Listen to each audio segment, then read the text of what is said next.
바빌로니아 창조신화 네 번째 이야기 시작합니다.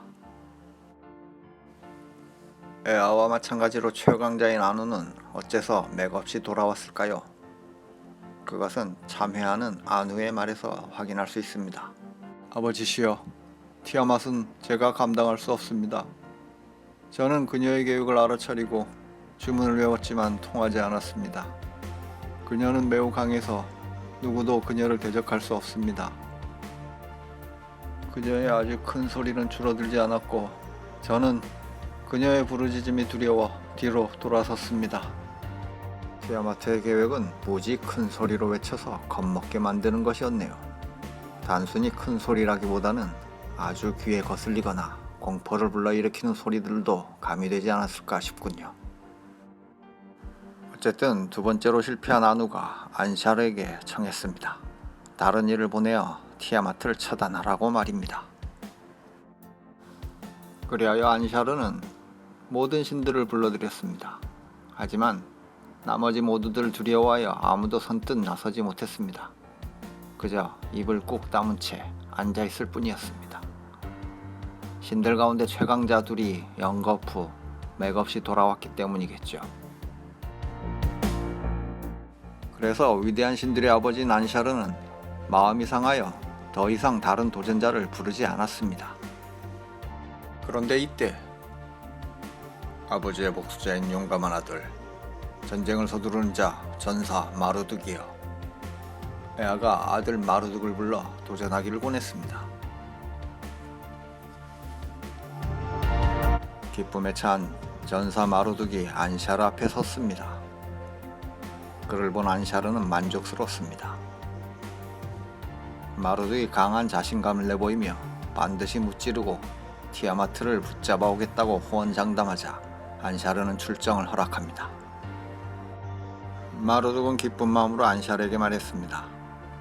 제가 당신의 복수자가 되어야 하고, 제가 만약 티아마트를 결박하여 당신을 보호하려면 지폐를 소집하고 저를 위해 고귀한 운명을 선포하여 주십시오.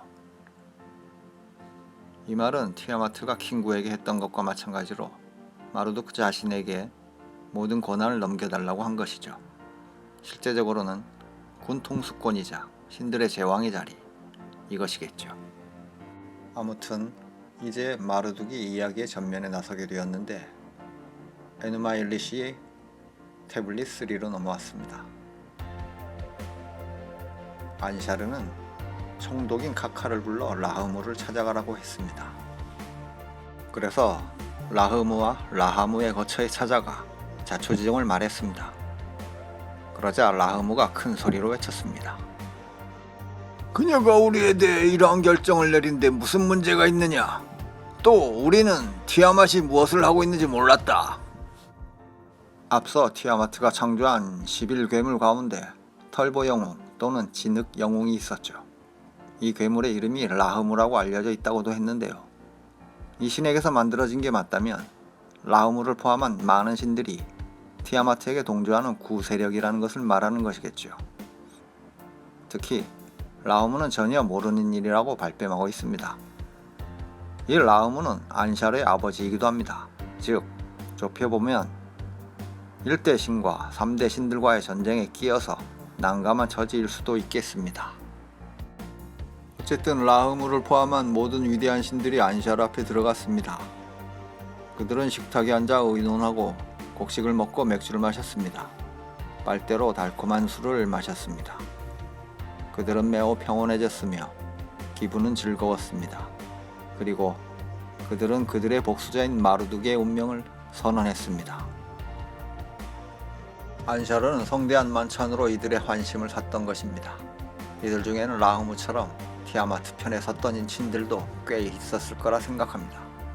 이제 에누마일리시의 태블릿 4로 넘어갑니다. 그들이 그를 위하여 숭고한 제단을 세웠고, 그리고 그는 왕권을 받기 위해 그의 조상들보다 먼저 자리에 앉았습니다.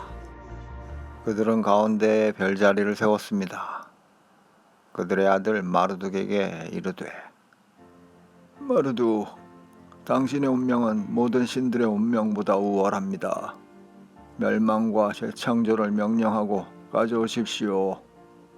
당신의 말씀에 별자리가 사라지게 하시고 두 번째 명령으로 별자리가 다시 나타나게 하십시오.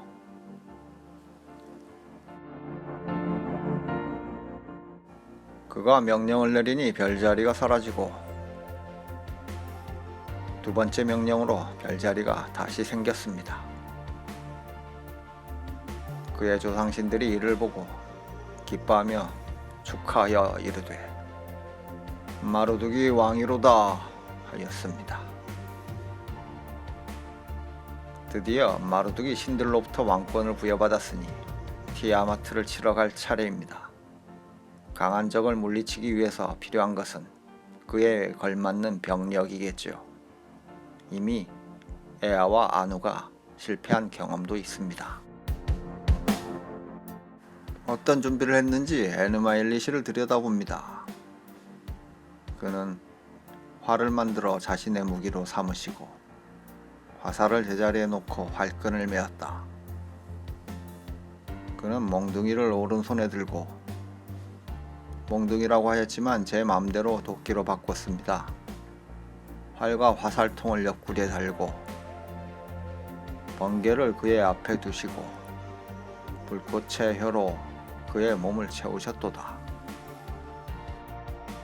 그는 티아맛의 내장을 에워싸기 위해 그물을 만들고 그녀의 어떤 부분도 피할 수 없도록 내 바람을 배치했다.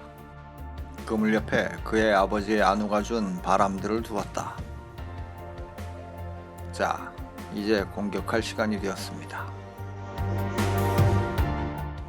마르둑은 먼저 바람을 보내 티아마트를 괴롭혔습니다.